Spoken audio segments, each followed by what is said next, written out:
आज हमारा जो मुख्य विषय है वह मुख्यतः मोहम्मद तुगलक से संदर्भित है।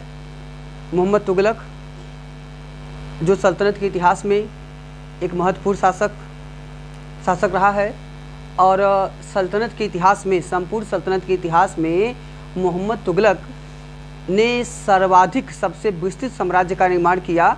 तो दिल्ली सल्तनत के अंतर्गत सबसे बड़ा जो साम्राज्य है वह मोहम्मद तुगलक का ही साम्राज्य माना जाता है, समझिएगा। और दूसरा जो है, अगर मुगल काल में पूछेगा तो औरंगजेब का साम्राज्य, और अगर पूरे भारतीय इतिहास से पूछेगा तो अशोक का साम्राज्य जो है यह सबसे बड़ा साम्राज्य, यहाँ तक कि ब्रिटिश काल से भी बड़ा साम्राज्य माना जाता है।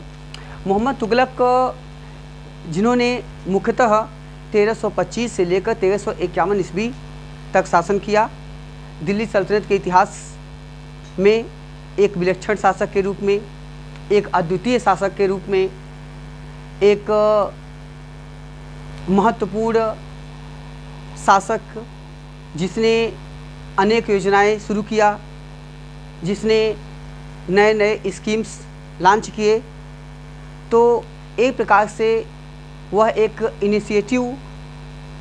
इनोवेटिव शासक के रूप में भी जाना जाता है। उसकी इसी विलक्षण प्रतिभाओं के कारण, उसकी योजनाओं के कारण अनेक इतिहासकारों ने, अनेक विद्वानों ने मोहम्मद तुगलक के व्यक्तित्व का निर्धारण करते समय, उसका एनालिसिस करते समय अनेक कंट्राडिक्टरी बातें की है, अनेक कंट्राडिक्टरी तथ्यों को उन्होंने इस संदर्भ में प्रस्तुत किया है। इसमें जो मोहम्मद तुगलक की योजनाएं हैं, मोहम्मद तुगलक की योजनाएं कितना अप्रोप्रिएट हैं, मोहम्मद तुगलक की योजनाएं कितना ज़्यादा ऑथेंटिक हैं, कितनी ज़्यादा समयानुकूल हैं, इन सब की चर्चा हम मुख्यतः इसमें करेंगे। और उन योजनाओं में कौन कौन से महत्वपूर्ण तथ्य, कौन कौन से महत्वपूर्ण डेटा आपके एग्जामिनेशन पॉइंट के लिए, एग्जामिनेशन व्यू से महत्वपूर्ण है या ज़रूरी है, उन सब की भी चर्चा हम करेंगे। मोहम्मद तुगलक जिसका मूल नाम मलिक फ़खरुद्दीन जूना खान था, जिसका मूल नाम मलिक फ़खरुद्दीन जूना खान था, उसे अब्दुल मुजाहिद भी कहा जाता है, जो उसकी उपाधि है अब्दुल मुजाहिद। इसी तरह उसकी एक उपाधि है उलूग खान। उसे तो मुद्रा शास्त्री एडवर्ड थॉमस ने मोहम्मद तुगलक को धनवानों का राजकुमार भी कहा है, धनवानों का राजकुमार भी कहा है। और इसी तरह अगर हम एक उड़ीसा में एक अभिलेख प्राप्त हुआ है इसी मोहम्मद तुगलक के समय का, जो राजमुंदरी से प्राप्त होता है, राजमुंदरी उड़ीसा। तो राजमुंदरी अभिलेख में मोहम्मद तुगलक को दुनिया का खान कहा गया है। राजमुंदरी अभिलेख में मोहम्मद तुगलक को दुनिया का खान कहा गया है। इसी तरह जम्मू कश्मीर का एक जगह है कुपवाड़ा, वहाँ से भी एक अभिलेख प्राप्त हुआ है जिसका नाम है सरबन। अभिलेख है, उसका नाम है सरबन, जिसमें मोहम्मद तुगलक को सम्राटों के मुकुट का मोती, ठीक है, सम्राटों के मुकुट का मोती कहा गया है। याद देखिएगा, सम्राटों के मुकुट का मोती कहाँ कहा गया है? सरबन लेख में। और सरबन अभिलेख कहाँ से प्राप्त होता है? कुपवाड़ा, जम्मू कश्मीर से। जबकि दुनिया का खान कहाँ कहा गया है? वह है उड़ीसा में प्राप्त राजमुंदरी अभिलेख, वहाँ से हमको प्राप्त होता है। अब हमने कहा कि एडवर्ड थॉमस ने मोहम्मद तुगलक को धनवानों का राजकुमार कहा है। इस संदर्भ में अन्य महत्वपूर्ण क्वेश्चन से, जैसे धनवानों का राजकुमार तो मोहम्मद तुगलक को कहा जाता है, याद। तो हम लोग मुख्यतः चर्चा कर रहे थे कि एडवर्ड थॉमस ने मोहम्मद तुगलक को धनवानों का राजकुमार कहा है। आपके धनवानों का राजकुमार हो गया मोहम्मद तुगलक जी। इसी तरह आपके नए क्वेश्चन हो सकते हैं, यात्रियों का राजा और यात्रियों का राजकुमार।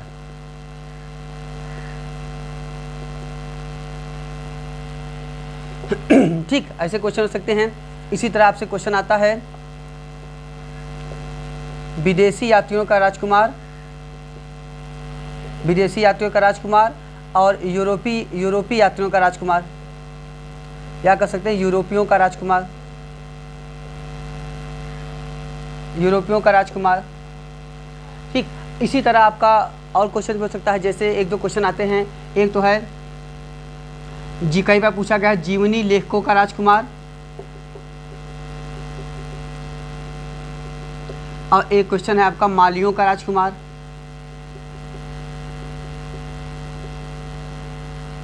एक क्वेश्चन है आपका पत्रकारिता का राजकुमार।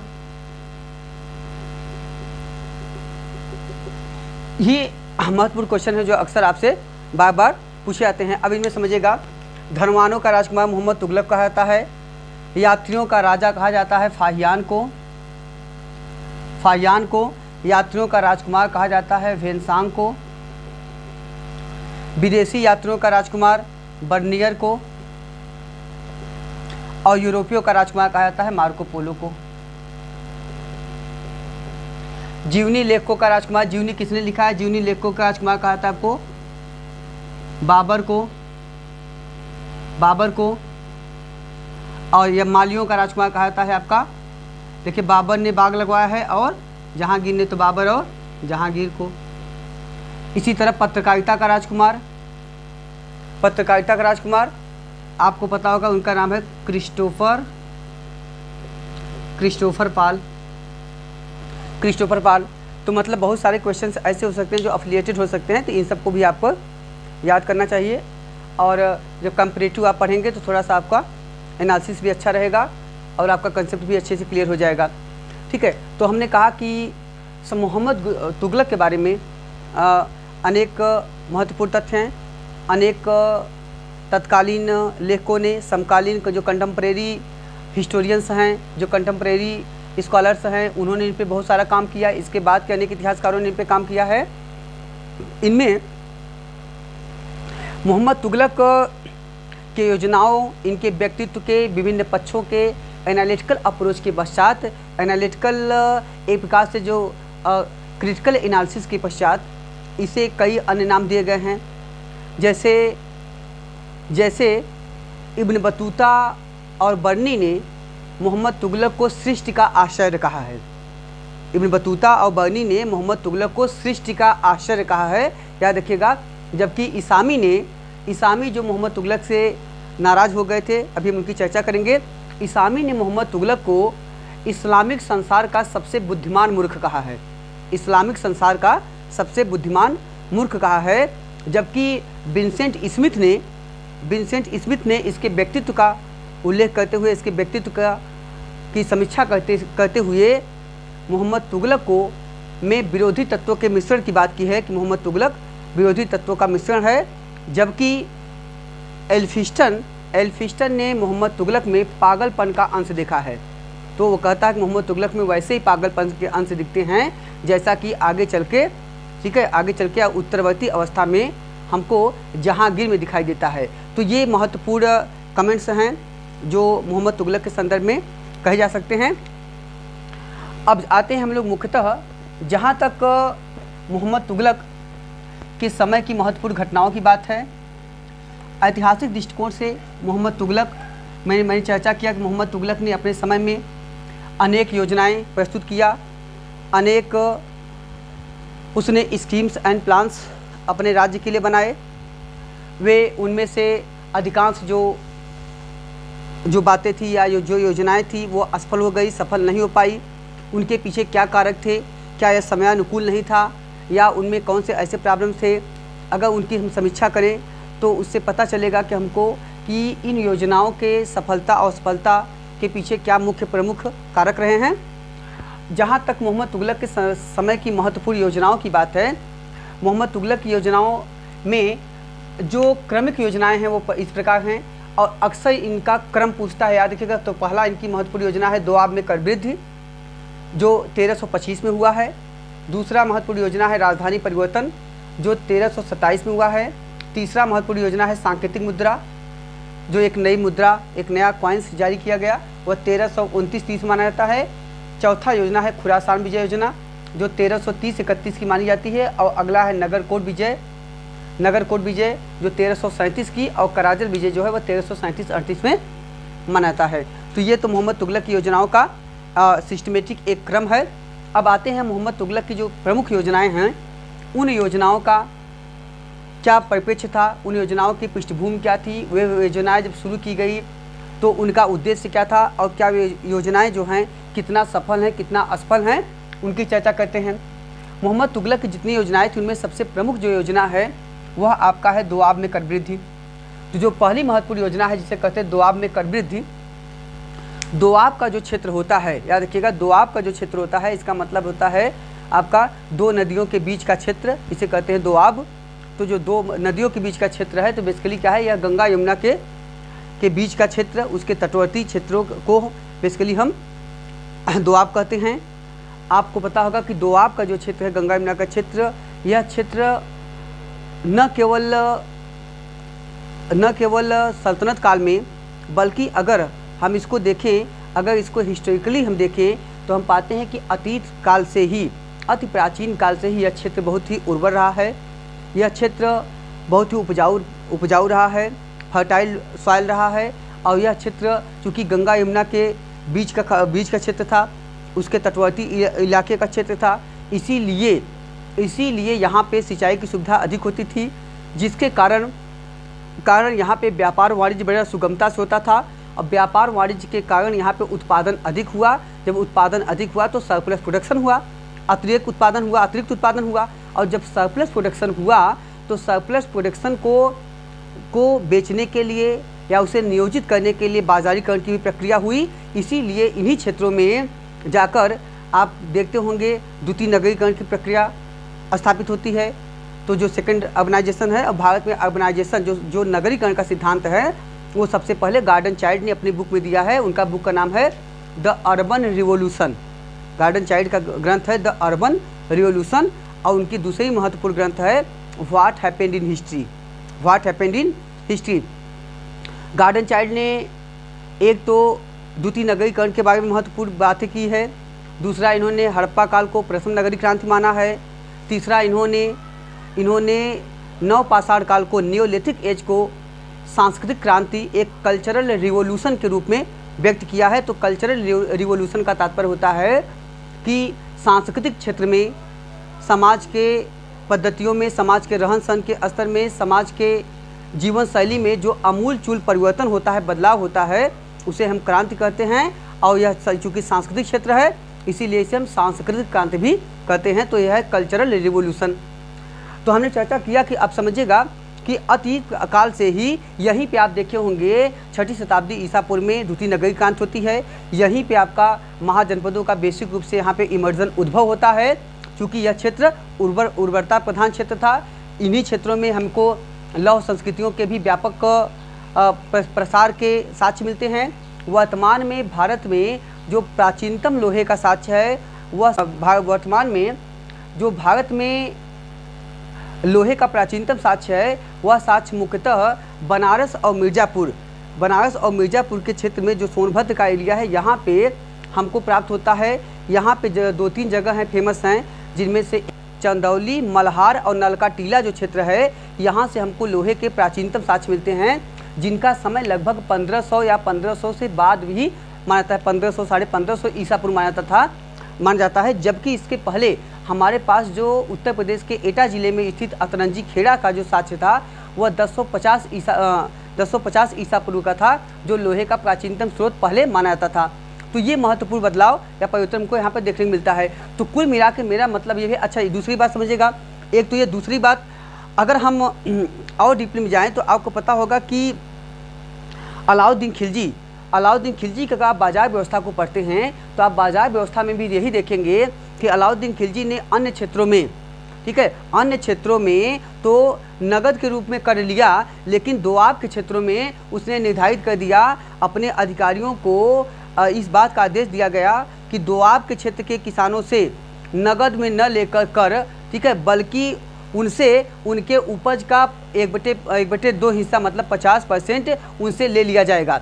इसका मतलब उसे पता था कि यह क्षेत्र अधिक उपजाऊ है, यह क्षेत्र उर्वर है, यह क्षेत्र अधिक फर्टाइल है, यह क्षेत्र साधन संपन्न है, ठीक है, उत्पादन ज़्यादा होता है। इसीलिए उसने वहाँ पे नगद के स्थान पे, ठीक है, अनाज को महत्व दिया और जिसके माध्यम से उसकी जो प्रक्रिया राशनिंग सिस्टम की प्रक्रिया थी उसे संपादित किया जा सके। तो राशनिंग सिस्टम को शुरू उसने किया था। तो कुल मिला के इसका मतलब ये है कि अगर यह योजना मोहम्मद तुगलक ने दोआब में कर वृद्धि किया तो यह योजना पूरी तरह से, ठीक है, पूरी तरह से अनुचित या इम्प्रॉपर नहीं कहा सकता है।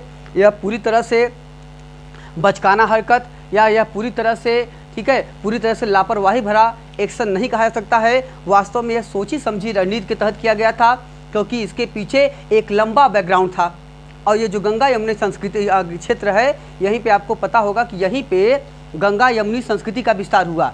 यहीं पे गंगा यमुना संस्कृति का विस्तार हुआ। जो गंगा यमुना संस्कृति का क्षेत्र है, ठीक है, यह एक ऐसा सांस्कृतिक सम्मिलन की प्रक्रिया है जिसे हम कहते हैं, जब हिंदू मुस्लिम दोनों को एकीकृत करके, हिंदू मुस्लिम दोनों को एकीकृत करना, दोनों में एकीकरण स्थापित करना, दोनों में समन्वय स्थापित करने की जो संस्कृति है, जो प्रक्रिया है, उसे हम कहते हैं गंगा यमुना संस्कृति या गंगा जमुनी संस्कृति, ठीक है। तो इस संस्कृति का मुख्य क्षेत्र जो रहा, वह रहा आपका अवध का क्षेत्र। अवध का क्षेत्र गंगा यमुना संस्कृति का मुख्य केंद्र था, जिसमें हिंदू मुस्लिम दोनों को में एकता स्थापित करने और समन्वय स्थापित करने और सामंजस्य स्थापित करने का प्रयास किया गया। तो कभी पूछता है, मेगस्थनीज ने यमुना को जेबोरेस कहा है। मेगस्थनीज ने यमुना नदी को जोबेरेस,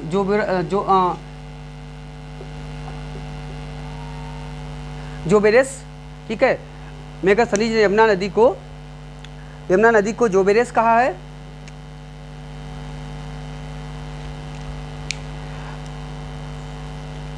अगला समझिएगा, तो हमने कहा कि यहाँ पे, और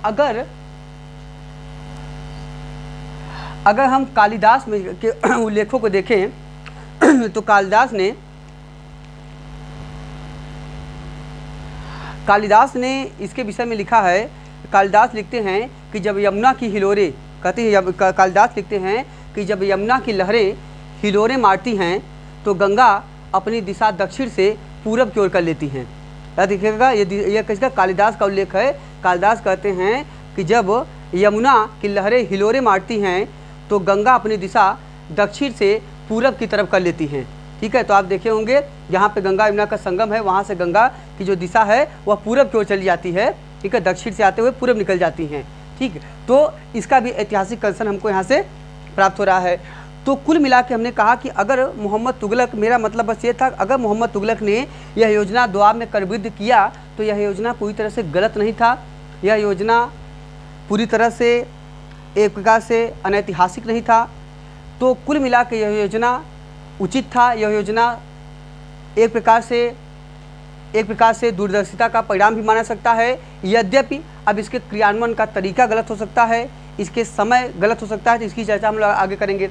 जब दोआब में करविद हुई, कहा जाता है कि 1325 में मोहम्मद तुगलक ने दोआब के क्षेत्रों में करविद का निर्णय लिया। और इस संदर्भ में फरिश्ता, इतिहासकार फरिश्ता कहता है, जिसने शम्स सिराज अफीफ और जो फरिश्ता है, जिसने तारीख फरिश्ता लिखा है, फरिश्ता मुख्यतः इसमें कहता है कि यह जो करवृद्धि है वह 3 से 4 गुना, जो प्रचलित दर था उससे 3 से 4 गुना दर बढ़ा के किया।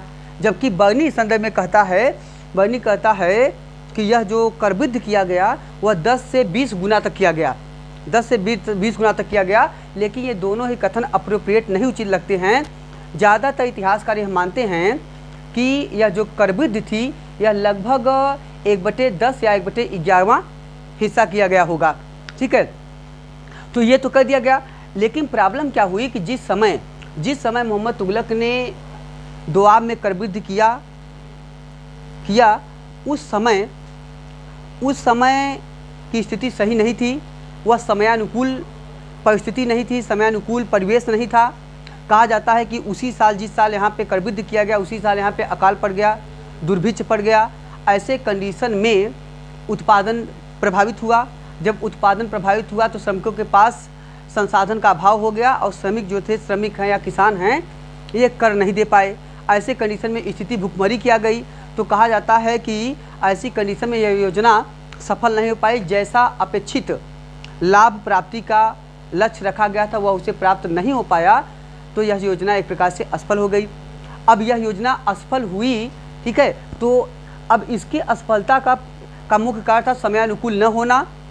और दूसरा महत्वपूर्ण रीजन आपका हो गया तत्कालीन प्राकृतिक आपदा, ठीक है। अब आगे समझिएगा, कहा जाता है कि जब मोहम्मद तुगलक को ठीक है, जब मोहम्मद तुगलक को इस बात की भनक लगी, पता चला, मोहम्मद तुगलक ने इसकी समीक्षा किया। तो उसके बाद मोहम्मद तुगलक ने कई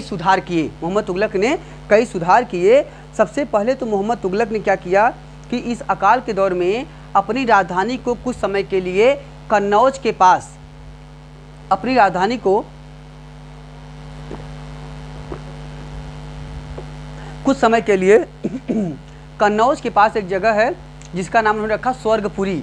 तो इसके लिए सबसे पहले क्या किया उसने, कन्नौज के पास एक जगह है स्वर्गपुरी नाम रख के वहाँ पे अपनी राजधानी बदल दिया कुछ समय के लिए।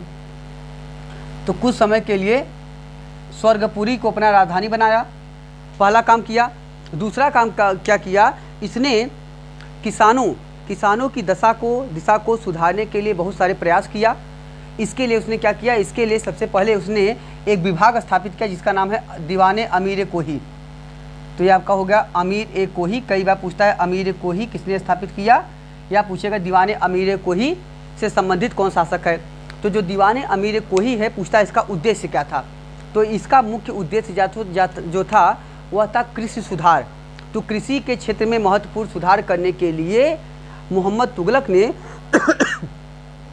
दीवाने कोही नामक विभाग बनाया और इसके माध्यम से उसने अनेक महत्वपूर्ण कार्य किए। जैसे उसने क्या किया, उसने श्रमिकों और किसानों की दशा को सुधारने के लिए उनको बीज खरीदने के लिए, उनको बैल खरीदने के लिए, उनको कुएं खुदवाने के लिए आदि के लिए उसने उनको तकावी ऋण दिया। तकावी ऋण का मतलब होता है एक प्रकार से अग्रिम अनुदान। जो अग्रिम अनुदान के रूप में उन्हें अग्रिम ऋण दिया गया उसे कहते हैं तकावी ऋण। तो पूछेगा तकावी ऋण क्या है, उन्हें तकावी ऋण दिया गया अग्रिम अनुदान के रूप में। और यह ऋण देने के लिए एक विभाग बना दिया जिसका नाम है सोनघर, या कहीं के लिखते हैं सोनधर। तो जो सोनधर या सोनघर है, यह एक प्रकार से ऋण प्रदायी संस्था था। यह एक ऋण प्रदान करने वाला एक गृह या केंद्र था जहां से श्रमिकों को ऋण दिया गया। अब अगला सोचिएगा, बर्नी कहता है कि इस सोनघर के अंतर्गत लगभग 70 लाख टंका जो है वितरित कर दिया गया, बांट दिया गया। लेकिन कहता है शायद ही एक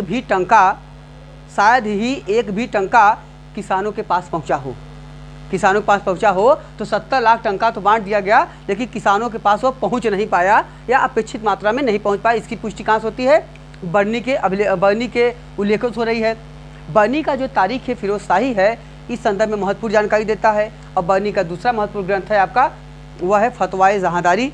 तो फतवाए जहांदारी जो है वह मुख्यतः राज्य सिद्धांतों पे लिखा गया ग्रंथ है, जैसा कि आपका कौटिल्य का अर्थशास्त्र है, मनुस्मृति है और शुक्रनीति सार है, ठीक है, और अमुक्त माल्यद है। ये सब ग्रंथ कौन से हैं, ये ग्रंथ राज्य शासन पे लिखे गए भारतीय इतिहास के महत्वपूर्ण ग्रंथ हैं। तो अब अगला क्या किया उसने, इसी तरह उसने अन्य सुधार करने के लिए उसने एक अकाल संहिता बनवा दिया। अकाल संहिता तो एक प्रकार का जो अकाल संहिता था, यह एक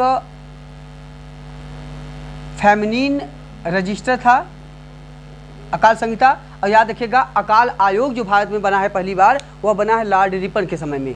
1883 में लॉर्ड रिपन के समय में अकाल आयोग बना है। और यहाँ पे क्या है, ये आपका जो है अकाल संहिता। तो अकाल संहिता इनके समय का है, और अकाल आयोग जब पूछेगा तो आपका आंसर हो जाएगा लॉर्ड रिपन के समय का है। ठीक, तो आप समझिएगा। तो अकाल संहिता इसने बना दिया, एक अकाल संहिता बनाया, अकाल के समय में कैसे क्या करना है इसके लिए बना दिया। दूसरी तरह उसने कृषि में एक अन्य महत्वपूर्ण सुधार किया, और इस सुधार के लिए कृषि क्षेत्र की उर्वरता को रिस्टोर करने के लिए, भूमि की उर्वरता को बनाए रखने के लिए उसने एक नई पद्धति शुरू की जिसे कहते हैं शस्य चक्रण पद्धति। शस्य चक्रण पद्धति, ये जो एक क्रॉप साइकिलिंग सिस्टम है, ठीक है, इसे कहते हैं क्रॉप साइकिलिंग सिस्टम। जो क्रॉप साइकिलिंग सिस्टम है, शस्य चक्रण पद्धति, शस्य मतलब होता है फसल। तो जो क्रॉप साइकिलिंग सिस्टम है, इसमें उसने बनाया कि किसी भी क्षेत्र को या किसी भी भूखंड को कृषि योग्य बनाने के लिए और उर्वर बनाने के लिए और उनकी उर्वरता को बचाए रखने के लिए इस तरह से इसमें खेती किया जाए। तो उसके लिए उसने क्या बनाया, उसके लिए उसने कहा कि जौ के स्थान पे गेहूँ, इसमें क्या नियम था समझिएगा, इसमें नियम था कि जौ के स्थान पे गेहूँ को बोया जाए और गेहूँ के स्थान पे गन्ना को, और गन्ना के स्थान पे अंगूर की खेती की जाए और अंगूर के स्थान पे खजूर की। ये क्रम है, याद रखिएगा, ये सस्य चक्रण पद्धति का क्रम है। जौ के स्थान पे गेहूँ, गेहूँ के स्थान पे गन्ना, गन्ना के स्थान पे अंगूर और अंगूर के स्थान पे खजूर की खेती किया जाए, जिससे भूमि की उर्वरता बची रहे, भूमि को उर्वर बनाया जा सके। तो कुल मिला के ये जो महत्वपूर्ण तथ्य हैं, महत्वपूर्ण पद्धतियाँ हैं, इनके माध्यम से मोहम्मद तुगलक ने इस दिशा में अनेक कार्य किया, अनेक सुधार किया। लेकिन चूँकि ये सुधार या तो अपेक्षित मात्रा में किसानों के पास, ज़रूरतमंदों के पास नहीं पहुंच पाए, या तत्कालीन जो अधिकारी वर्ग था उनका अपेक्षित सहयोग नहीं मिल पाया, तत्कालीन जो जनता या किसान थी वह वर्ग भी मोहम्मद तुगलक के योजनाओं को सही से ढंग से समझ नहीं पाई। इन सब के कारण ये योजना असफल होती है। ठीक है, अब मोहम्मद तुगलक की जो दूसरी महत्वपूर्ण योजना है वह आपका राजधानी परिवर्तन है। तो मैंने पहले कहा कि पहले एक बार अकाल के दौरान मोहम्मद तुगलक ने राजधानी को कुछ समय के लिए स्वर्गपुरी ले गया था, जो कन्नौज के पास स्थित है। इसके बाद कहा जाता है कि 1327 में मोहम्मद तुगलक ने एक नया परिवर्तन, नया बदलाव किया, एक नया आविष्कार समझिए किया। वह आविष्कार इनका था राजधानी परिवर्तन करने का। मोहम्मद तुगलक ने पता नहीं क्या समझा और कहा कि अब राजधानी जो है वह दिल्ली के स्थान पे दौलताबाद की जाएगी। तो दिल्ली के स्थान पे जो दौलताबाद राजधानी की जाएगी, याद रखिएगा कि दौलताबाद में जगह है उसका नाम है देवगिरी, याद रखिएगा। तो जो देवगिरी मूल जगह है, देवगिरी मूल जगह है, इसी को कहा गया, इसी का नाम हो गया दौलताबाद। दौलताबाद ये कहाँ पे स्थित है? महाराष्ट्र में। तो महाराष्ट्र में देवगिरी जिसे कहते हैं दौलताबाद केंद्र है, दौलताबाद मुख्य केंद्र है। इसे राजधानी बनाया गया, इसे राजधानी घोषित किया गया और इसका नाम मिलता है कुव्वत उल इस्लाम। दौलताबाद को क्या कहा गया है? दौलताबाद का एक अन्य नाम है, इसे कुव्वत उल इस्लाम भी कहता है। दौलताबाद को कुव्वत उल इस्लाम भी कहते हैं। और इतिहासकार स्टैनले लेनपूल ने दौलताबाद को गुमराह शक्ति का केंद्र कहा है। गुमराह शक्ति का केंद्र कहा है। किसने कहा है? लेनपूल ने।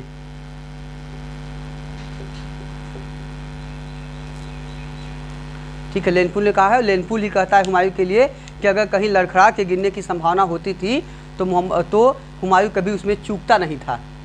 और ठीक है, वही उसी का कथन था कि हुमायूं जीवन पर्यंत लड़खड़ाता रहा और लड़खड़ाते हुए उसकी मृत्यु हुई।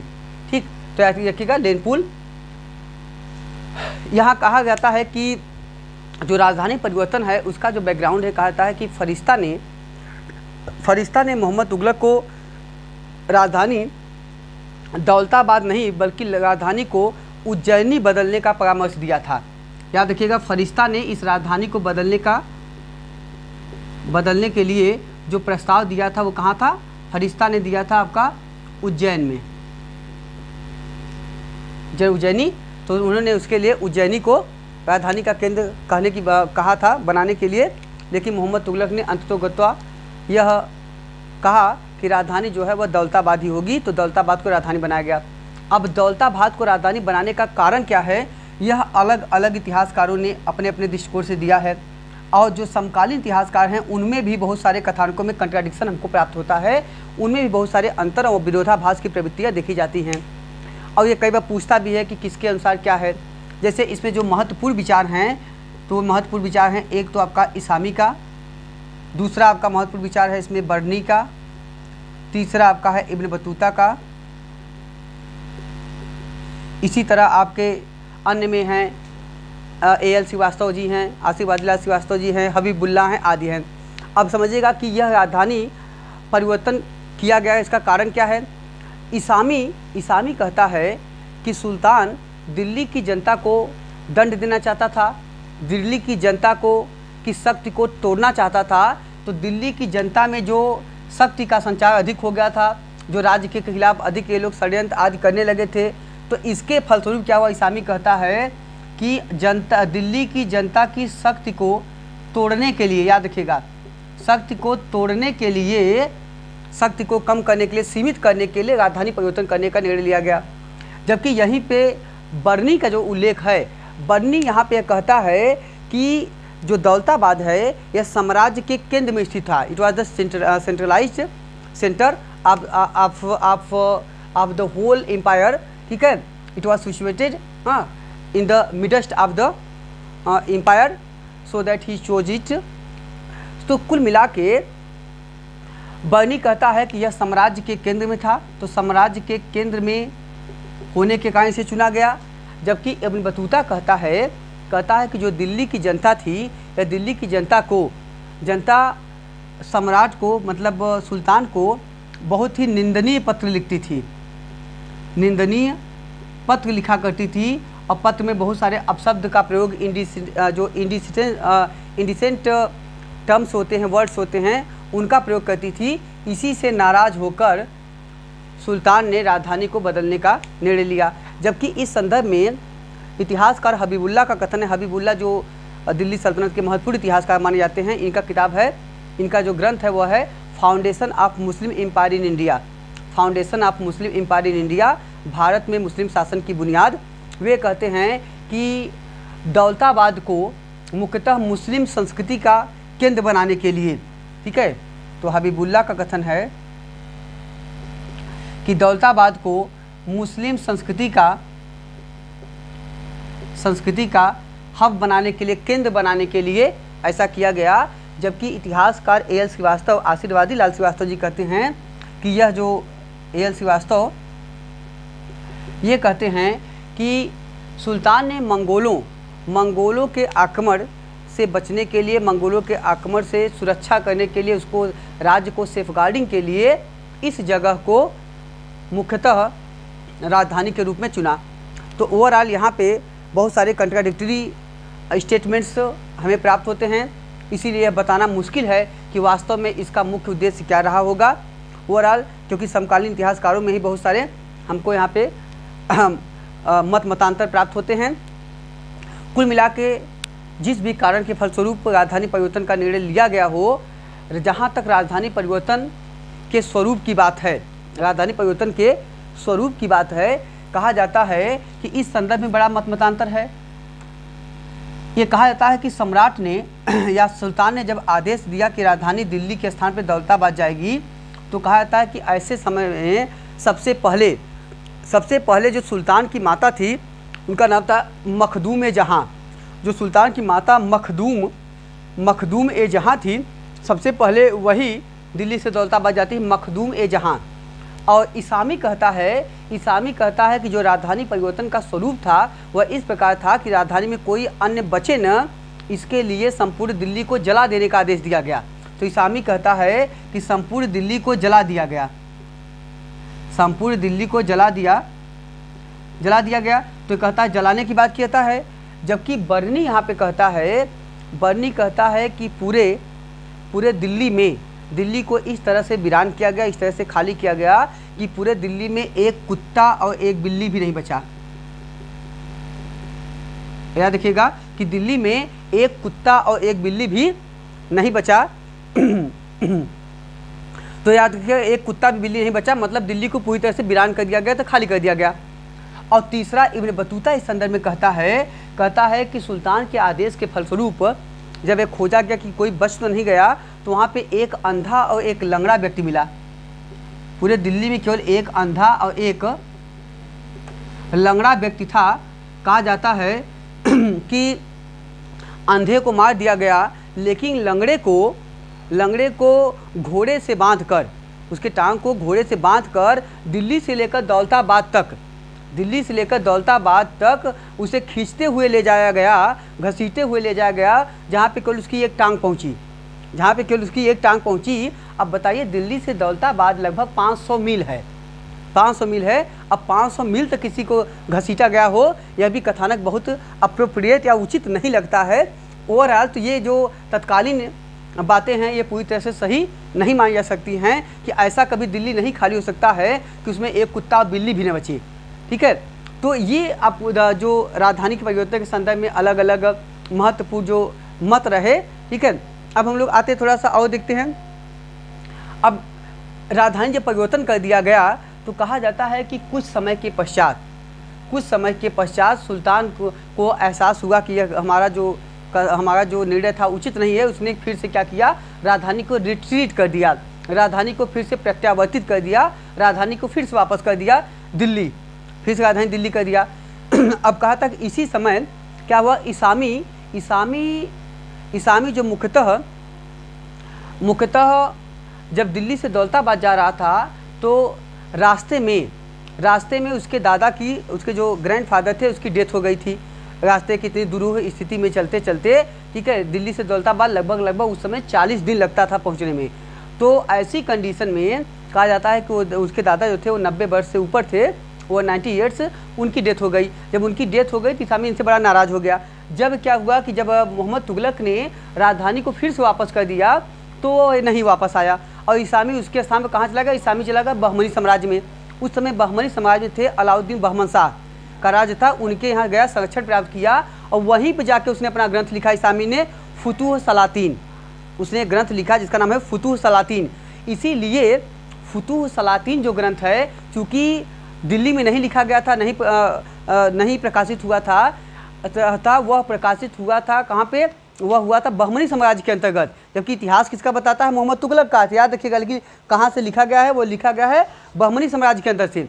इसीलिए वह बहुत ही ऑथेंटिक माना जाता है, बहुत ही अप्रोप्रिएट माना जाता है और उसमें बहुत अच्छी तरह से आलोचनात्मक व्याख्यान की गई है। हाँ, और जितना उसको मन था, क्योंकि यहाँ होता, ठीक है, अगर वह दिल्ली में होता तो मोहम्मद तुगलक के खिलाफ कुछ लिख न पाता, लेकिन वहाँ जाके अपने मन का जितना हुआ खूब लिखा, उनके खिलाफ खूब लिखा। और वह लिखता है कि मोहम्मद तुगलक इस्लामिक संसार का सबसे बड़ा बुद्धिमान मूर्ख है। ठीक है, वह लिखता है ईसामी, मोहम्मद तुगलक इस्लामिक संसार का सबसे बड़ा, सबसे महान बुद्धिमान मूर्ख आदमी है। ठीक है, जो बुद्धिमान भी मूर्ख भी है। तो यह विकास इसमें हमको जो ऑक्सिमोरन फिगर ऑफ स्पीच होता है, विरोधाभास की जो अलंकार होता है वहाँ पे दिखाई देता है, तो उनकी खूब अच्छे तरह से वहाँ पे खिंचाई करता है। और नहीं तो अगर यहाँ होता तो बर्नी कहता है, याद एक बर्नी कहता है कि सुल्तानों के विरुद्ध में लिखने का मुझ में साहस नहीं है, सुल्तानों के विरुद्ध में लिखने का साहस मुझ में नहीं है। ठीक है, तो यहाँ पे निश्चित तौर से उसकी वस्तुनिष्ठता जो ऑब्जेक्टिविटी इन हिस्ट्री होता है, जो एक प्रकार का वैज्ञानिक इतिहास लेखन होता है, जो निरपेक्ष इतिहास लेखन होता है, वह न हो पाता। इसीलिए ईसामी को दिल्ली सल्तनत के इतिहास में अधिक ऑथेंटिक माना जाता है, अधिक ऑथेंटिक माना जाता है। ठीक है, अन्य इतिहासकारों में ये नहीं देखा जाता है। जैसे बर्नी का ही कंसर्न लीजिए, तो बर्नी जो थे, बर्नी एक तरफ से सबसे बड़ी बात है, बर्नी पूरी तरह से सांप्रदायिक थे, बर्नी हिंदुओं के खिलाफ बहुत ज़्यादा लिखते थे, बर्नी पूरी तरह से रूढ़िवादी थे और बर्नी हिंदुओं के बहुत बड़े विरोधी थे, बर्नी हिंदुओं के बहुत बड़े विरोधी भी थे। बर्नी का बहुत अच्छा संबंध था मोहम्मद तुगलक से। मोहम्मद तुगलक ने उनको नदीम का पद दिया था, जिसे कहते हैं जिंदा दिल साथी, जो हमेशा बर्नी उनके साथ रहते थे। ठीक है, जो हमेशा मोहम्मद तुगलक के साथ रहता था। लेकिन क्या हुआ, जब फिरोज़ तुगलक का समय आया तो फिरोज़ तुगलक के समय में इसकी स्थिति बड़ी ख़राब हो गई। इसको कोई भी राजनीतिक जो इसको राजकीय संरक्षण था वो समाप्त कर दिया गया। राजनीतिक संरक्षण और राजकीय संरक्षण के अभाव में इसकी स्थिति, इसकी आर्थिक दशा बड़ी ख़राब हो गई और यहाँ तक कि कुछ समय तक के लिए इसको जेल में भी रख दिया गया, राज्य विरोधी कार्यों के लिए जेल में बंद कर दिया गया। ऐसे कंडीशन में वो जब जेल से निकलता है तो क्या किया इसने, फिरोज़ तुगलक को प्रसन्न करने के लिए इसने एक ग्रंथ लिख दिया, तारीख़ फिरोज़ शाही। तो तारीख़ फिरोज़ शाही में फिरोज़ तुगलक की फिर से खूब जम के प्रशंसा किया। तो इसीलिए यह ग्रंथ पूरी तरह से ऑथेंटिक नहीं है। लेकिन याद रखिएगा, लेकिन अगर अमीर खुसरो की अपेक्षाकृत, अगर अमीर खुसरो, जैसा कि सिविल में कई बार पूछता है कि बर्नी और अमीर खुसरो दोनों में किसमें अधिक ऐतिहासिकता, किसमें अधिक ऑब्जेक्टिविटी, वस्तुनिष्ठता मिलती है, तो याद रखिएगा कि अमीर खुसरो की अपेक्षाकृत बर्नी ज़्यादा ऑथेंटिक है। अमीर खुसरो की अपेक्षा बर्नी में ज़्यादा ऐतिहासिकता मिलती है, लेकिन ईसामी से कम। याद रखिएगा। तो क्या होता है कि यहाँ पे में बर्नी ने काफ़ी प्रशंसात्मक बातें लिखी और बर्नी का जो इतिहास है, ठीक है, वह अपेक्षा के दिल्ली के इतिहास का तो महत्वपूर्ण स्रोत है ही, लेकिन अमीर खुसरो की अपेक्षाकृत अधिक ऑब्जेक्टिव भी है। ठीक है, तो याद रखिएगा। तो ये सब महत्वपूर्ण परिवर्तन अब आते हैं। जो राजधानी परिवर्तन में जो असफलता मिली, इस असफलता के लिए मोहम्मद तुगलक की बड़ी आलोचना की जाती है। मोहम्मद तुगलक की राजधानी परिवर्तन का जो असफलता का सबसे मुख्य कारण था वह यह था कि मोहम्मद तुगलक ने समयानुकूल परिस्थिति को नहीं समझा। वह उस परिवेश में दिल्ली से राजधानी को हटाना उचित नहीं था, क्योंकि दिल्ली काफ़ी समय से राजधानी के रूप में कार्य कर रही थी। दिल्ली की जो जनता थी उसका अपने क्षेत्र के प्रति, दिल्ली के प्रति एक अलग किस्म की श्रद्धा, भक्ति, सहानुभूति और लगाव था, जो तो उस लगाव या उस इमोशनल अटैचमेंट को समझ नहीं पाया। दूसरी महत्वपूर्ण बात है, अगर राजधानी परिवर्तन करना है तो समस्त जनता को ले जाने की क्या आवश्यकता है। आप अगर केवल प्रशासनिक विभागों को, सरकारी विभागों को अगर आप वहाँ से हटा देते और उसको ले जाके दौलताबाद में रख देते, तो जिस व्यक्ति का जब काम लगता तो अपने आप ही जाता। जब अपने आप जाता तो निश्चित तौर से धीरे धीरे लोग वहाँ पे सेंट्रलाइजेशन होता, वहाँ पे एक प्रकार से केंद्रीकरण की प्रवृत्ति आती, तो पॉपुलेशन जो होता है वो अपने आप ही वहाँ पे जाके जमा हो जाता। तो आपको कहने की जरूरत नहीं थी। साथ ही साथ तत्कालीन उल्लेखों से ऐसा लगता था कि राजधानी जो परिवर्तन किया गया वह जून के महीने में किया गया, क्योंकि भारी गर्मी का दौर था। ठीक है, तो यह भी एक कमी रही है। दूसरी बात, सबसे बड़ी समस्या है कि जो दिल्ली की मुस्लिम जनता वहाँ गई तो वह क्या था, दौलताबाद हिंदू बहुल क्षेत्र था। तो दिल्ली की जनता वह क्या कि हिंदुओं के साथ सामंजस्य पूरी तरह से स्थापित नहीं कर पाई, और इन्हीं परिवेश में हम देखते हैं कि इन्हीं सब के कारण जो आपका आगे चल के बहमनी साम्राज्य और विजयनगर साम्राज्य की भी स्थापना होती है। हिंदुओं में एक प्रतिक्रिया भी बेसिकली मोहम्मद तुगलक के खिलाफ होती है। उस प्रतिक्रिया के फलस्वरूप इन राज्यों की स्थापना भी होती है। तो कुल मिला के मोहम्मद तुगलक की योजना जो थी वह वास्तव में समयानुकूल नहीं थी, उसके परिवर्तन का स्वरूप नहीं सही था, और जो परिवर्तन किया गया उसके लिए भी बहुत ज़्यादा उसमें सोच विचार नहीं किया गया। इन सब के कारणों से राजधानी परिवर्तन असफल हुआ, जबकि राजधानी परिवर्तन करना किसी मायने में गलत नहीं था। बहुत सारे साम्राज्यों में लगातार राजधानी बदलता रहा है, लेकिन राजधानी जो बदला गया वह परिवेश नहीं सही था, वह स्थिति समयानुकूल नहीं थी। इसी पृष्ठभूमि में यह राजधानी परिवर्तन की जो घटना है वह असफल होती है। और एक अन्य भी महत्वपूर्ण तथ्य यहाँ पे कि कभी भी ऐसा नहीं है कि यह राजधानी जो परिवर्तित किया गया वह पूरी तरह से केवल दौलताबाद ही चला गया। वास्तव में कुछ जैसे जो कुछ हिस्टोरियंस कहते हैं, भले ही इसामी का उल्लेख हो चाहे बर्नी का उल्लेख देख लीजिए, लेकिन ऐसा लगता है कि तत्कालीन उल्लेखों से, तत्कालीन ऐतिहासिक स्रोतों से हमको पता चलता है कि कभी भी दिल्ली पूरी तरह से खाली नहीं हुआ था, क्योंकि उस समय मोहम्मद तुगलक के जो सिक्के हैं उन सिक्कों पे हमको दो शब्द महत्वपूर्ण मिलते हैं। एक मिलता है तख्तगाह दिल्ली और दूसरा मिलता है तख्तगाह देवगिरी। तख्तगाह दिल्ली और तख्तगाह देवगिरी मतलब है देवगिरी और दिल्ली दोनों के संदर्भ की बात करता है और दोनों के महत्व की बात यहाँ पर कर रहा है। तो दोनों शब्दों का उल्लेख मिलना मतलब है कि दोनों जगह ही केंद्र बिंदु रहा है। इसी तरह जब मोहम्मद तुगलक के समय किस्लू खान का विद्रोह हुआ तो उसको दबाने के लिए दिल्ली से भी सेना भेजी गई थी, इससे भी हमको पता चलता है। और इसी समय एक लेखक हैं अल उमरी जो हैं उनका एक ग्रंथ है वह है मसलिक उल अबसार, ये ग्रंथ है अल उमरी का, और उस ग्रंथ में हमको दिल्ली और देवगिरी दोनों राजधानी के रूप में प्रयुक्त करने का उल्लेख मिलता है। इससे पता चलता है कि यह राजधानी कभी भी पूरी तरह से एकमात्र दौलताबाद में प्रत्यावर्तित नहीं हुई थी, बल्कि दौलताबाद एक केंद्र के रूप में कार्य किया था और उसके साथ साथ दिल्ली भी राजधानी के रूप में चलती रही है।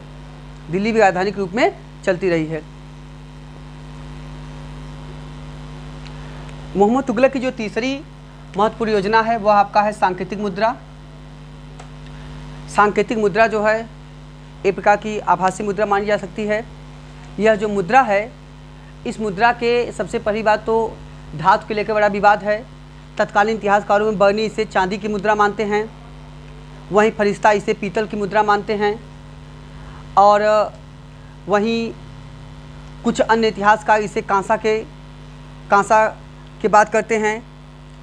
तो इनमें मुख्यतः आपके मोहम्मद हबीब हैं जो इसे कांसा ब्रॉन्ज कॉइन्स मानते हैं। तो हमने कहा कि इसको कांसा चांदी आज कई नामों से संबोधित किया गया है। तत्कालीन इतिहासकारों में अगर हम देखें तो हम देखते हैं कि जो 14वीं शताब्दी जो मुख्यतः मोहम्मद तुगलक का समय था, इस समय में क्वाइंस पे जो मुख्यतः अध्ययन रहा है वह अध्ययन रहा है ईश्वर टोपा का और साथ ही साथ रहा है नेल्सन राइट का। उनमें दो महत्वपूर्ण हैं, एक आपके हैं ईश्वर टोपा और दूसरे महत्वपूर्ण हैं आपके नेल्सन राइट। इन दोनों ने जो मुख्यतः तत्कालीन मेटल्स का अध्ययन किया, उन्होंने बताया कि समकालीन दौर में 14वीं शताब्दी में न केवल भारत में बल्कि पूरे विश्व में लगभग चांदी की कमी हो गई थी। लगभग धातुओं की एक प्रकार से कह सकते हैं जो बहुमूल्य धातुएं होती हैं, तो उन धातुओं में कमी की प्रवृत्ति हमको देखने को मिलती है। शायद इसी पृष्ठभूमि में मोहम्मद तुगलक ने इस कमी को दूर करने के लिए सोने चांदी के सिक्कों के स्थान पे एक प्रकार की सांकेतिक मुद्रा जारी किया होगा। कुछ लोग इस मुद्रा को चमड़े की मुद्रा कहते हैं और कुछ इसे लोहे की मुद्रा और कुछ इसे पीतल की मुद्रा कहते हैं। तो मे भी कांसे की मुद्रा, ज़्यादातर कांसे की मुद्रा हो सकता है रही हो, या तो कांसा या तांबे की मुद्रा के रूप में जो उन्होंने शुरू किया। तो अच्छा, इसी तरह हमको एक दो अन्य उदाहरण भी मिलते हैं जो पहले के पूर्ववर्ती शासकों ने विभिन्न देशों में जारी किया था। जैसे एक महत्वपूर्ण है, एक है चीन में कुबलई खान। चीन के इतिहास में कुबलई खान और ईरान के इतिहास में हैं गैखातू खान। ठीक है, इन लोगों ने, ठीक है, गैखातू खान, ठीक, इनको काईकातू भी कहते हैं, ये ईरान के इतिहास में जिन्होंने 1294 में और चीन के इतिहास में 1260 में 1260 और 1294 में वहाँ पे मुद्रा जारी की गई थी। कुबलई खान ने चांद नामक मुद्रा जारी किया था, जिसे कभी चाउर कहते हैं, चांद नामक मुद्रा जारी किया था। तो ये जो चांद नामक मुद्रा उन्होंने जारी किया था, यह मुद्रा कागज़ की थी। और आपको पता होगा कि विश्व में कागज़ का जो पहली बार आविष्कार हुआ है वो लगभग 100 या 105 ईसा पूर्व के आसपास चीन में हुआ है। तो कागज़ का जो पहला आविष्कार हुआ है वह चीन में हुआ है, जबकि भारत में जो है आपका कागज़ का जो पहला साक्ष्य मिलता है वह 12वीं-13वीं शताब्दी में गुजरात से मिलता है। गुजरात की पांडुलिपियों में हमको इसके साक्ष्य मिलते हैं। और विश्व में जो लेखन कला का प्राचीनतम साक्ष्य है वह हमको मिलता है सुमेरिया से, सुमेरियन सभ्यता से हमको विश्व में मिलता है। तो गैखातू खान ये आपके चांद मुद्रा है, ये चीन के हैं और ये आपके हैं ईरान के। इन लोगों ने जो मुद्रा जारी किया है, ठीक है, इन लोगों ने जो मुद्रा जारी किया, इनसे प्रभावित होकर, इनके उदाहरणों से इंस्पिरेशन लेकर संभवतः मोहम्मद तुगलक ने यह सिक्का जारी किया होगा, यह सांकेतिक मुद्रा जारी किया। जहाँ तक समकालीन इतिहासकारों की बात है, समकालीन इतिहासकार जहाँ तक इसके कारणों की चर्चा करते हैं, इनमें मुख्यतः इसामी ने इसकी चर्चा किया है और बर्नी ने। तो कमेंट खूब याद रखिएगा, इनमें अंतर भी याद रखिएगा। इसामी कहता है कि सुल्तान जो है, सुल्तान लोगों को गरीब बनाना चाहता था, सुल्तान लोगों को गरीब बनाना चाहता था, इसलिए उसने उनके सोने चांदी के सिक्कों के बदले, मुद्रा के बदले लोहे और चमड़े की मुद्रा जारी कर दिया। ठीक है, लोहे और चमड़े की मुद्रा जारी कर दिया। ठीक है, तो एक किसका इसामी उल्लेख करता है, दूसरा बर्नी इसका उल्लेख करता है। बर्नी कह रहा है कि सुल्तान का मुख्य उद्देश्य राजकोष को भरना था। सुल्तान राजकोष को भरना चाहता था, तो राजकोष को भरने के लिए मुख्यतः सुल्तान ने यह सांकेतिक मुद्रा जारी किया। ठीक है, तो दोनों यहाँ पे हमको बातें मिलती है। लेकिन क्या हुआ, यह योजना जिसमें कहा गया कि जो साम्राज्य के सभी लोगों से कह दिया गया कि आप लोग के पास जो भी मुद्रा है वह मुद्रा आप राज्य को लौटाकर उसके स्थान पे नई मुद्रा ले लीजिए। लेकिन क्या हुआ कि तत्कालीन जो जनता थी वह सोने चांदी के प्रति इतना ज़्यादा लगाव था, जैसा कि 21वीं सदी में आज तक चल रहा है, तो वह क्या किए कि वह मुद्रा उन लोगों ने ज़्यादा मात्रा में जमा नहीं किया। भारी मात्रा में मुद्रा उन लोगों ने अपने पास ही संचित रख लिया, अपने पास ही संरक्षित रख लिया, वह राज्य के पास तक पहुंचा ही नहीं। दूसरा बात हुआ क्या, कहा जाता है कि जो यह योजना मोहम्मद तुगलक की बुरी तरह असफल हुई। इसका मुख्य कारण यह था कि जो सिक्के जारी किए गए, इन सिक्कों के बनावट की विधि बहुत जटिल नहीं थी। इनमें सुरक्षा उपकरणों का कोई भी ख्याल नहीं रखा गया था। तीसरी महत्वपूर्ण बातें हैं, इनके बनावट की पद्धति बड़ा सीधा और सरल थी। ऐसे कंडीशन में इस मुद्रा का जो नकली मुद्रा था वह आसानी से पूरे बाजार में फैल गया और बहुतायत मात्रा में मुद्रा उपलब्ध हो गया। इतना ज़्यादा मुद्रा हो गया कि वस्तुओं की कमी हो गई। एक प्रकार से इन्फ्लेशन आ गया। एक प्रकार से पूरे मार्केट में, पूरे साम्राज्य में मुद्रास्फीति का दौर आ गया, जिसमें मुद्रा अधिक हो गई, वस्तुएं कम हो जाएं। ठीक है, तो अधिक मुद्रा कम वस्तुओं का पीछा करती है तो क्या हो जाता है कि मुद्रा की वैल्यू गिर जाती है। इसे हम कहते हैं मुद्रास्फीति। तो जो इन्फ्लेशन का दौर आया, इस इन्फ्लेशन के दौर में क्या हुआ, साम्राज्य की अर्थव्यवस्था पूरी तरह से चरमरा गई और अंततः इनको मजबूर होकर अपने आदेश को फिर से वापस लेना पड़ा। अब आते हैं, अब समझिए प्रॉब्लम यहाँ पे क्या हुई कि इस असफलता का जो मुख्य कारण यह था, यह योजना गलत नहीं थी, यह योजना समयानुकूल भी थी, क्योंकि पूरे विश्व में अनेक इतिहासकारों ने, अनेक विद्वानों ने कहा भी है कि उस समय पूरे विश्व में मुद्रा की बेसिकली चांदी की कमी हो चुकी थी, सोने की कमी हो चुकी थी। ऐसे कंडीशन में यह अप्रोप्रिएट था, यह उचित भी था।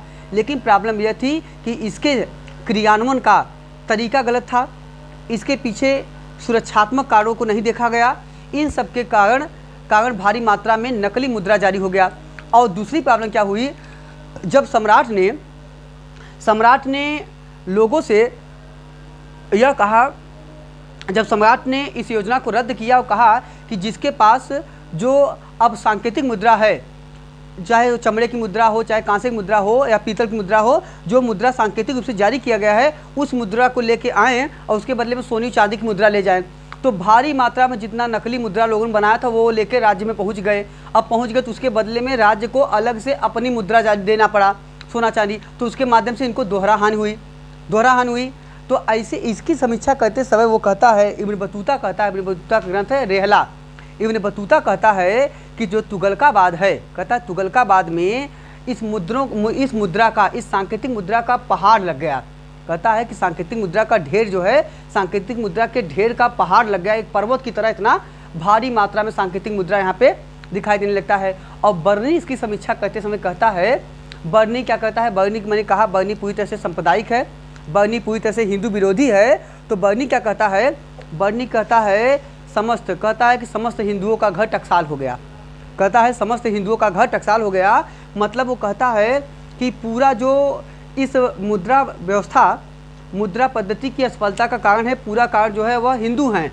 कहा कि हिंदुओं ने अपने घर में टकसाल बना लिया, अपने यहाँ से भारी मात्रा में मुद्रा छाप के राज्य में अस्थिर कर दिया राज्य को। अब बताइए क्या धन की जो संकल्पना है या धन कमाने की जो पद्धति हो केवल हिंदुओं में रहा होगा? तो यह कथन पूरी तरह से गलत है। दूसरी बात, मैंने कहा कि बर्नी का जो कंसर्न है पूरी तरह से सांप्रदायिक है। बर्नी ने अलाउद्दीन खिलजी के बाजार व्यवस्था के बारे में भी बर्नी कहता है, जब बाजार व्यवस्था के बारे में कहता है चोर बाजारी हिंदू और काफिर करते हैं। बर्नी कहता है कि चोर बाजारी हिंदू और काफिर करते हैं, और यहाँ पे कह रहा है कि समस्त हिंदुओं का घर टकसाल हो गया। ठीक है, तो उसके जो कथन हैं वो वास्तव में इसी सांप्रदायिकता की ओर हमको इंगित करते हैं। तो कुल मिला के सुल्तान की कमियों के कारण, सुल्तान की नासमझी के कारण यह महत्वपूर्ण योजना जो है पूरी तरह से असफल हो जाता है। अगला जो मोहम्मद तुगलक का महत्वपूर्ण योजना है वह है आपका खुरासान विजय योजना। खुरासान का जो क्षेत्र है यह मुख्यतः आपका मध्य एशिया और पश्चिम एशिया का क्षेत्र रहा है। कहा जाता है कि संभवतः मोहम्मद तुगलक ने पश्चिम एशिया में और मध्य एशिया में अपना प्रभुत्व स्थापित करने के लिए, वहाँ की राजनीति में महत्वपूर्ण भूमिका का निर्वहन करने के लिए और कंट्रोलिंग पावर बढ़ाने के लिए उसने संभवतः खुरासान विजय योजना की नीति स्थापित किया या बनाया। इसके संदर्भ में कहा जाता है कि खुरासान और इराक के जो क्षेत्र हैं, यहाँ से कुछ असंतुष्ट जो सरदार थे वे भाग के मोहम्मद तुगलक के दरबार में आते हैं और वहाँ की तत्कालीन स्थिति के बारे में मोहम्मद तुगलक को बताते हैं और तत्कालीन स्थिति के फलस्वरूप मोहम्मद तुगलक को बताते हैं कि वहाँ पे अस्थिरता की स्थिति है, वहाँ पे इस समय पूरी तरह से सिस्टम जो है हैप्जार्ड है। हैप्जार्ड का मतलब अनियमित है। ऐसे कंडीशन में उन क्षेत्रों पे प्रभुत्व स्थापित किया जा सकता है। तो कहा था कि आनन फानन में ही मोहम्मद तुगलक इनके सुझावों से प्रभावित हुआ और मोहम्मद तुगलक ने तुरंत ही निर्णय लिया कि एक बड़ी सेना के साथ हम इन क्षेत्रों पे अधिकार करेंगे। इसके लिए कहा जाता है कि मोहम्मद तुगलक ने एक त्रिमैत्री संबंध, एक 3 पार्टियों का एक संधि किया, जिसमें से एक तो मोहम्मद तुगलक थे, दूसरे आपके थे ट्रांस आक्सियाना के चगताई तमासिरीन, और तीसरे थे आपके मिस्र के शासक आपका अल नासिर, जो सुल्तान अल नासिर। तो 3 लोगों का एक संगठन बनाया गया। समझिएगा, पूछेगा 3 लोगों का संगठन। इसमें एक थे मोहम्मद तुगलक, दूसरे थे चगताई तमासिरीन, ये थे ट्रांस आक्सियाना के,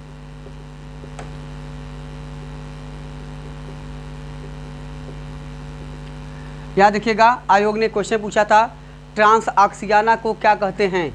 ट्रांस आक्सियाना का नाम है मारुवन प्रदेश, मारुवन,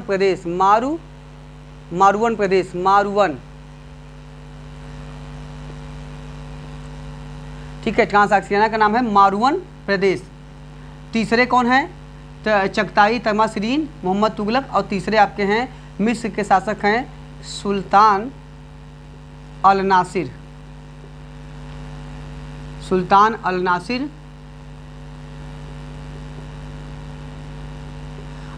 मिस्र। इन तीनों लोग का जो त्रिपक्षीय संगठन बनाया गया, इस संगठन में एक बड़ा सेना रखा गया और मोहम्मद तुगलक ने स्वयं दिल्ली सल्तनत के अंतर्गत 3,70,000 की एक विशाल सेना संगठित किया और इसको 1 साल का 1 वर्ष का अग्रिम वेतन दे दिया, 1 साल का अग्रिम वेतन दे दिया। लेकिन जब खुरासान में विजय करना था या सेना को कूच करना था, यह योजना क्रियान्वित न हो सका। इसके पहले ही क्या हुआ, वहाँ की स्थिति बहुत अच्छी हो गई। इसके पहले ही खुरासान की स्थिति बहुत अच्छी हो गई। जब बहुत अच्छी हो गई तो ऐसे कंडीशन में वहाँ पे युद्ध करना अपेक्षित नहीं रहा, उचित नहीं रहा या समयानुकूल नहीं रहा। तो ऐसी कंडीशन में इस योजना को त्याग देना पड़ा, इस सेना को भी भंग करना पड़ा। और जो बचे खुचे सेना थी या जो पैसा संसाधन लगाया गया था, इसके लिए क्या किया, सुल्तान ने नहीं कुछ देखा तो सुल्तान ने कह दिया कि जाइए कुछ मत कीजिए, कम से कम नगरकोट को ही विजय कर लीजिए, जो इतनी बड़ी सेना है, ठीक है। तो इस सेना को भेज दिया कहाँ पे, नगरकोट को। तो जो थोड़े बहुत सेना बची उसको नगरकोट विजय, नगरकोट जो है आपका बेसिकली पंजाब, ठीक है, यह पंजाब का क्षेत्र है। यहाँ पंजाब में नगरकोट पे आक्रमण किया और नगरकोट की जाके विजय कर लिया। तो मतलब यह योजना भी पूरी तरह से असफल हो गई, खुरासान विजय योजना। तो नगरकोट की विजय से ही थोड़ी बहुत मात्रा में सफल हो गया। अंतिम जो इसका इस प्रक्रिया के अंतर्गत अंतिम जो महत्वपूर्ण इसका उद्देश्य था वह था आपका कराचल या कराचिल विजय योजना।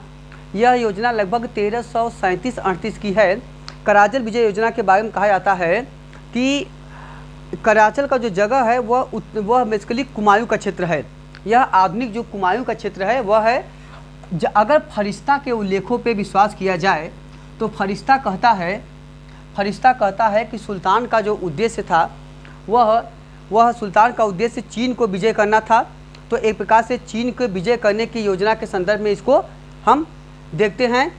और दूसरा कहा जाता है कि संभवतः इसके माध्यम से सुल्तान की जो विश्व विजय की योजना थी उस पर भी वो सुल्तान काम कर रहा था। सुल्तान विश्व विजय करना चाहता था, इसीलिए जो कराचल या कराचिल योजना है, यह मुख्यतः कहाँ पे है, आधुनिक कुमायूं का क्षेत्र है। संभवतः इसी क्षेत्र से जीत कर वो आगे चाइना के क्षेत्र तक और आगे चल के वह विश्व विजय करना चाहता था। ये उल्लेख हमको पता चलता है फरिश्ता से, ठीक है। तो यह कहता है, तो कहा जाता है कि इस विजय की योजना के लिए जो सेना बनाई गई वह सेना भेज चुक दी गई, लेकिन उन क्षेत्रों में जो कुमायूं आदि का क्षेत्र है यह इतना ज़्यादा पहाड़ी और ऊबड़ खाबड़ क्षेत्र था ठीक है। ये बड़े बड़े पहाड़ियों, छोटी बड़ी नदी नालियों का क्षेत्र था। इस क्षेत्र से बहुत ज़्यादा इनकी सेना जो सुल्तान की थी वह बहुत ज़्यादा एक्स्टम नहीं थी, अभ्यासरत नहीं थी, वह उसके ज़्यादा उसके बारे में परिचित नहीं थी। ऐसी कंडीशन में सेना प्राकृतिक परिस्थितियों के फलस्वरूप बहुत सारी प्राकृतिक आपदाओं के फलस्वरूप पूरी सेना की इनकी नष्ट हो गई और वापस आने में केवल 3 लोग बच के आते हैं। 3 लोग बच के आते हैं, जिनमें एक हैं खुसरो मलिक। ठीक है, तो यह सेना केवल पहुंचती कहाँ तक, थोड़ा सा पहुंचती है जिदिया नगर, एक है जिदिया शहर तक पहुंचती है और थोड़ा बहुत पहुंचती है कांगड़ा तक। तो कांगड़ा दुर्ग तक वह जीत लेती है, लेकिन उसके बाद सेना नष्ट हो जाती है। उसमें लगभग कहा जाता है कि 3 लोग केवल बच के आए थे, जिसमें एक थे आपके खुसरो मलिक। तो यह योजना भी पूरी तरह सुल्तान की असफल हो गई, क्योंकि सुल्तान ने बिना भौगोलिक स्थिति को समझे, बिना प्राकृतिक परिवेश को समझे, प्राकृतिक स्थिति को समझे उन्होंने इस विजय योजना को क्रियान्वित करने का प्रयास किया। इसी के फलस्वरूप यह योजना असफल होती है। तो इतिहास में इस बात का वास्तव में ध्यान रखना चाहिए कि इतिहास में महान शासकों के साथ साथ परिस्थितियाँ भी ऐसा महत्वपूर्ण रूप से भूमिका का निर्वहन करती हैं, और महान व्यक्तित्व के निर्माण में जितना उसका स्वयं का व्यक्तित्व होता है, उससे ज़्यादा परिस्थितियों का भी समायोजन या परिस्थितियों का भी योगदान होता है।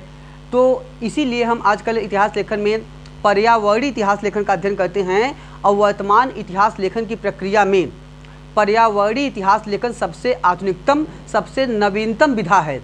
पर्यावरणीय इतिहास लेखन की पद्धति में सबसे नवीनतम विधा पद्धति है, जिसका श्रेय दिया जाता है आपका रामचंद्र गुप्त को। ठीक है, इसका श्रेय दिया जाता है रामचंद्र गुप्त को, जिन्होंने पर्यावरणीय इतिहास लेखन में सबसे महत्वपूर्ण काम किया है। तो आजकल पर्यावरणीय और पारिस्थितिक स्थिति को न समझने के कारण ही हुमायूं चौसा के युद्ध में, और ख़ासकर हुमायूं कन्नौज या बिलग्राम के युद्ध में बुरी तरह पराजित होता है। तो याद रखिएगा, पर्यावरणीय इतिहास का महत्वपूर्ण स्थान है। पर्यावरणीय इतिहास के लिए ही कहा जाता है कि जितना शिवाजी का व्यक्तित्व था और जितना उनकी माता का योगदान था उतना ही योगदान महाराष्ट्र की परिस्थितियों का, महाराष्ट्र की उबड़ खाबड़ क्षेत्रों का, महाराष्ट्र की नदी नाली के क्षेत्रों का रहा, महाराष्ट्र की पर्यावरणीय दशाओं और परिस्थितियों का रहा। इसी परिवेश में गुरिल्ला वारफेयर, जो गुरिल्ला युद्ध पद्धति है, जो छापामार युद्ध पद्धति है, वह संभव हो सका। अन्यथा शिवाजी प्रारंभिक दौर में ही मुगलों से अगर शिवाजी को खुले मैदान में युद्ध करना होता, आमने सामने युद्ध करना पड़ता, तो संभवतः शिवाजी सफल न हो पाते मुगलों के विरुद्ध में, जितना कि छापामार युद्ध पद्धति के कारण और गुरिल्ला वारफेयर के कारण सफल हो पाए। तो पर्यावरणीय दशाओं का भी इतिहास लेखन में महत्वपूर्ण स्थान होता है। तो मेन प्रॉब्लम यहाँ पे थी, मोहम्मद तुगलक इन चीज़ों को समझ नहीं पाए, मोहम्मद तुगलक इन चीज़ों का ध्यान नहीं दे पाए, इसीलिए इनकी योजनाएं असफल हुई। आगे चल के मोहम्मद तुगलक ने क्या किया, अंतिम में पहुंच गए सिंध में एक जगह है ठट्टा विजय करने। ठट्टा विजय के दौरान ही जब जा रहे थे ठट्टा में विजय करने, उसी दौरान कहा जाता है कि इनकी मृत्यु हो गई। जब इनकी मृत्यु हो गई तो उसके बाद जब फिरोज़ तुगलक शासक बने थे, तो फिरोज़ तुगलक भी ठट्टा को जीतना चाहते थे। जब फिरोज़ तुगलक जा रहे थे ठट्टा जीतने, तो इतना ज़्यादा ठट्टा वाले जो थे, सिंध वाले, इनसे नाराज़ थे मोहम्मद तुगलक के योजनाओं कार्यों से, कि वो कहते हैं, फिरोज़ तुगलक के समय मजाक उड़ाते हुए कहते हैं, देखो शेख प्रथा का कमाल, देखो शेख प्रथा का कमाल, एक तुगलक गया दूसरे को संभाल। ठीक है, एक तुगलक गया दूसरे को संभाल, माने एक तो आए थे रास्ते में ही चल बसे, अब दूसरे आ रहे हैं, अब देखो इनका क्या होता है। ठीक है, तो इन्हीं सब परिस्थितियों में जो यह योजना असफल होती है, इन्हीं योजना की असफलता के कारण जनता इनके विभिन्न योजनाओं से, इनके विभिन्न कार्यविधियों से, इनके विभिन्न स्कीम्स से जनता लगातार परेशान रही। नए नए योजनाओं आज के कारण जनता इतना ज़्यादा परेशान हो गई, ठीक है, कि यहाँ तक कि इनके मृत्यु के पश्चात इतिहासकार बर्नी कहता है कि प्रजा को राजा से और राजा को प्रजा से मुक्ति मिल गई। ठीक है, बर्नी कहता है प्रजा को राजा से और राजा को प्रजा से मुक्ति हो गई, जबकि बदायूं कहता है त्रस्त राजा को त्रस्त प्रजा से और त्रस्त प्रजा को त्रस्त राजा से मुक्ति हो गई। दोनों कथन याद रखिएगा, बर्नी का और उस बदायूं का। ठीक है, तो मतलब एक प्रकार से जनता इनसे बहुत ज़्यादा ऊब गई थी, जनता परेशान हो चुकी थी। लेकिन यहाँ पे एक संदर्भ फिर देखना समझ चाहिए कि हम फिर कहेंगे, अगर इसके निष्कर्ष को देखें तो मोहम्मद तुगलक को पूरी तरह से इन असफलताओं के लिए एकमात्र जो ओनस है, जो जवाबदेही है, वह केवल मोहम्मद तुगलक को नहीं दिया जा सकता है, क्योंकि वास्तव में मोहम्मद तुगलक की सभी योजनाएं जो थी वह अनुचित नहीं थी। कुछ योजनाएं असफल थी, कुछ योजनाएं अनुचित थी, कुछ योजनाएं समयानुकूल भी नहीं थी, लेकिन सभी योजनाएं नहीं गलत थी। जैसे एक कंसर्न देखिए सांकेतिक मुद्रा का। सांकेतिक मुद्रा में वर्तमान में अगर देखिए 21वीं सदी की अभी 2015 में भारत सरकार की योजना थी gold monetisation system. Gold monetisation scheme था, जिसमें कहा गया कि अगर व्यक्ति जो अपने घरों में पैसा रखे हैं, खासकर जो सोना रखे हैं, इन सोना को अगर ये लोग देते हैं, इन सोना को ये लोग देते हैं, तो इनको 2.25% प्रति साल इस पर टैक्स दिया जाएगा, इस पर क्या कर सकते हैं, इंटरेस्ट दिया जाएगा, ब्याज दिया जाएगा, तो जब तक इनका गोल्ड जो है वो बैंकों में रहेगा। लेकिन बताइए, इस मतलब है कि आपका धन भी सुरक्षित रहेगा, उसके बावजूद भी सरकार आपको इस पर 2.25% का इंटरेस्ट दे रही है। उसके बाद भी यह योजना बहुत ज़्यादा सफल नहीं हो पाई। लोग अपने घर में सोना रख दिए लेकिन बैंक में नहीं ले गए। ठीक है, तो लोग अपने घर में सोना रख दिए, बैंक में नहीं ले गए, तो गोल्ड मोनेटाइजेशन स्कीम भी इतनी सफल नहीं हो पाई भारत सरकार की, 21वीं सदी में जाके नहीं सफल हो पाई। तो सोचिए मोहम्मद तुगलक के समय में कोई व्यक्ति अपना सोना चांदी जल्दी निकाल के देगा? और वो भी जब इसामी को देखें तो इसामी कहता है कि जो यह सांकेतिक मुद्रा था वो लोहा या चमड़े का था। अब बताइए, लोहा या चमड़े का था और कुछ लोग कह रहे हैं कि पीतल का था, तो उसके बदले कोई सोना देगा? यहाँ लोग सोने के बदले सोना नहीं दे रहे हैं, दे रहे हैं। तो उस दौर में हम उससे मोहम्मद तुगलक से कैसे अपेक्षा करेंगे कि बेचारे को लोग उसका सोना, ठीक है, उसका अपना सोना दे दे के उससे चमड़ा लेंगे, चमड़ा या पीतल का मुद्रा लेंगे, कांसे का मुद्रा नहीं लेंगे। तो ऐसे कंडीशन में मोहम्मद तुगलक को एनालाइज करते समय, मोहम्मद तुगलक का क्रिटिकल अप्रिसिएशन करते समय हमें इस बात का भी ध्यान रखना चाहिए कि मोहम्मद तुगलक की वास्तव में योजनाएं भले असफल रही हों, लेकिन इससे मोहम्मद तुगलक के व्यक्तित्व पे, मोहम्मद तुगलक के कृतित्व पे कोई बहुत विपरीत प्रभाव नहीं पड़ता है। वास्तव में मोहम्मद तुगलक की योजनाएं, जितनी योजनाएं थी, सब सोची समझी थी। मोहम्मद तुगलक की सभी योजनाएं दूरदर्शी थी। मोहम्मद तुगलक की सभी योजनाएं अप्रोप्रिएट थी। यद्यपि समयानुकूल न होना, परिस्थितियों को पूरी तरह से न समझ पाना, और अधिकारी कर्मचारी जो राज्य के ब्यूरोक्रेसी था उसका अपेक्षित मात्रा में समर्थन न मिलना, जनता का उसकी योजनाओं को भली भांत न समझ पाना, इन सब कमियों के कारण ही ये सब योजना जो होती हैं वो असफल होती हैं। तो इस प्रकार कुल मिला के एकमात्र जो ओनस या जवाबदेही है वो मोहम्मद तुगलक को ही नहीं दिया जाना चाहिए। तो कुल मिला के योजनाओं के माध्यम से मोहम्मद तुगलक एक प्रकार के सल्तनत काल में इंजीनियर सुल्तान के रूप में जाना जाता है। सल्तनत काल में प्रयोगधर्मी सुल्तान के रूप में जाना जाता है। तो नए नए उसने प्रयोग किया, वो अलग बात है, कुछ उसमें से काफ़ी असफल हो गई, फिर भी इसके कारण उसका व्यक्तित्व कृतित्व नहीं प्रभावित होता है। इससे पता चलता है कि वह इनोवेटिव प्रकृति का व्यक्ति था, जो लगातार नए नए योजना और सुधारों के माध्यम से राज्य की सर्वोच्चता स्थापित करना चाहता था, राज्य को आर्थिक रूप से मजबूत और समुन्नत करना चाहता था।